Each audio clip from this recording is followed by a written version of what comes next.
Today, we celebrate the Feast of the Epiphany. In our 21st century Roman Catholic tradition, the new liturgical year begins with Advent. But did you know that the celebration of the Epiphany is older even than the celebration of Christmas? And for some Christian churches, it is the Epiphany that begins the new church year. And along with the Nativity and tomorrow's feast of the baptism of the Lord, Epiphany joins the Christmas season as a feast of God's appearance on earth. God provides the light for the people in the dark, and they glow when they receive it. Today, the Magi, usually associated with wisdom, follow the light. They do homage and are illuminated by what they see. Their lives are altered, or as Matthew tells us, they departed by another way. We should never follow the same old ways once we have seen ourselves and the world by God's light. That Isaiah reading also sounds as if people just emerged from the darkness. A light's been switched on for them. It's wake-up time for those who have lived in the gloom of the shadow of death. A call goes out to those laid low. Rise up in splendor, O Jerusalem. What's the reason for this call? Where did the light in the dark come from? Because that darkness is profound. It's like the dark that covered everything before the creation. It is only God who can create a light that can enter such darkness. And God will never let the darkness reign supreme. For in this Christmas season, God has come upon us to pierce the darkness of our sin with a light that will direct the steps of our long journey together. But with that gift from God comes responsibility for all of us. A light shines on us, and then we glow. And then it is our responsibility to reflect God's light for others, so that they can see in the darkness. Someone has turned on a light, and those who dwelled in the darkness now see an open door. And they approach, and they enter, and they're welcomed by others upon whom that light is already shone.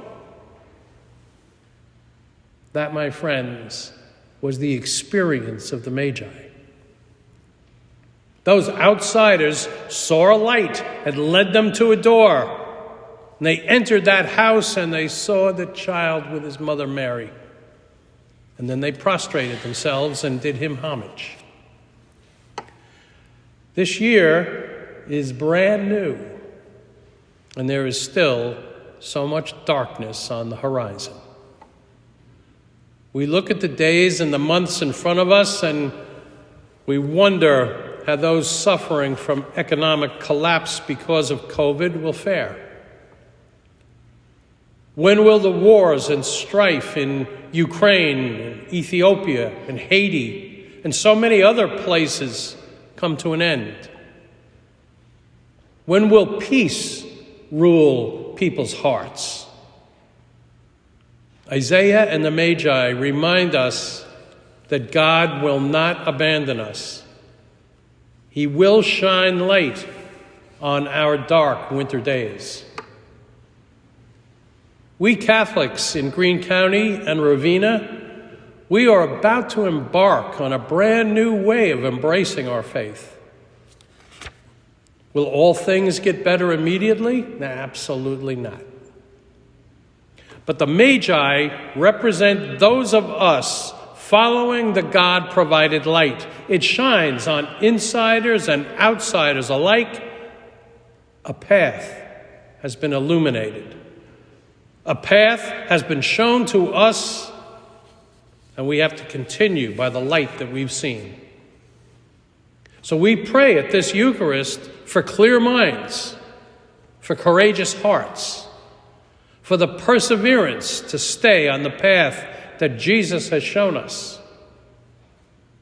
If his is the path we follow, then we too will shine in the darkness and be guides to others, to help them find their way to home, to a land and people of light bearers.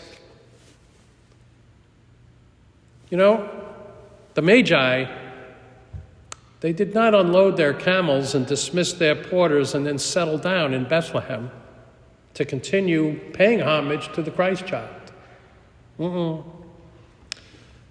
Matthew makes it sound as if they did homage to the child and then they quickly got up off their knees and moved on. Maybe they went home to tell their family and friends about their journey and how the star guided them through the nights. We really don't know what changes discovering Jesus made in the Magi's lives. They would have to reflect on their experience and adjust their lives to what they saw and learned from their journey. And so do we. You know, you really can't see the stars when there's plenty of light. So maybe then we shouldn't be that terrified of the darkness in our world.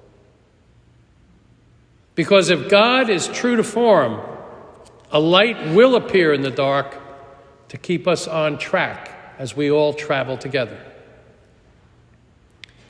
No one can tell us exactly what shape our Christian discipleship is going to take. St. Paul frequently reminds us that we were in darkness until God shone that light of Jesus into our hearts. We make the faith journey to him, and now we all are traveling another way. These Christmas time stories may be about angelic visitations and pregnancy and birth, but Matthew today is also proposing a fuller gospel to us. The God of salvation is acting on our behalf, and we are invited to respond with lives that are transformed by grace. Already there are hints of both acceptance and rejection of the Christ. For you see, Epiphany is not the end of the season. It is just the beginning for us. What difference will what is shown to us today make in our lives? Will we accept the one who not only lies in the manger as a newborn, but also gets laid in a tomb after his crucifixion? And through this whole liturgical year, we're going to hear Jesus' preaching. We're going to observe his works. We'll follow him to his death. And then we're going to experience his resurrection. And my dear friends, this will be a year of many epiphanies for all of us. As we leave church in this crib scene today, we have confidence that no darkness we face can put out the light that burns in each of us. Remember Isaiah's promise. Then you shall be radiant at what you see, and your heart will throb and overflow. Shall we resolve to continually turn toward the light we've seen and bow down to worship and then carry that light again into the world? Like the Magi, let's kneel and do homage today to the eternal and holy one who comes to us in the form of a child, but then grows into adulthood to invite us to follow him, the light of the world.